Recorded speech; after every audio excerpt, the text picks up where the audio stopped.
Cristiano Ronaldo's salary from his first days all the way to Al-Nassr. Before we start, please subscribe. It really helps the channel grow. I don't ever slow up, no I don't take shit. I got no love for the fakeness. If you wanna play tough and wanna hate this, I'll always show up and make a statement. I don't ever slow up, no I don't take shit. 2003, he earned around $2.9 million. 2004, about $2.9 million. 2005 went up to $4.4 million. 2006 stayed similar. I got a vendetta against people who patented being negative when you should be getting after it.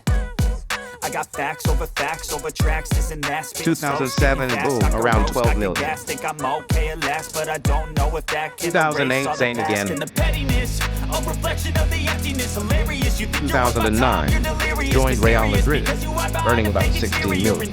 2010 to 2012, steady at 16 million each year. I want you to hear words, you can say them back. I want you to feel free from the chains at last, and to believe in what you got, it was built to last, yeah. Now that I've been put through hell. 2013, new deal, about 23 million. 2014 and 2015, same number.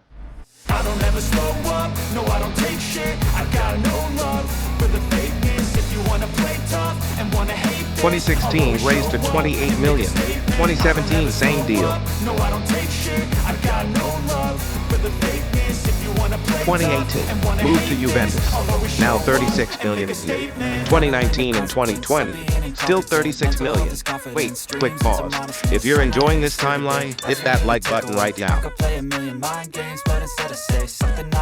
2021, back to Manchester United, about 26 million.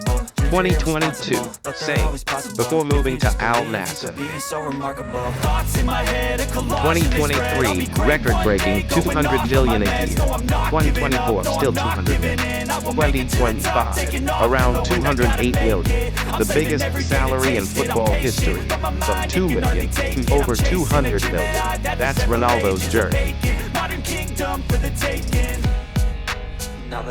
Subscribe for more football comparisons like this one. See you in the next video.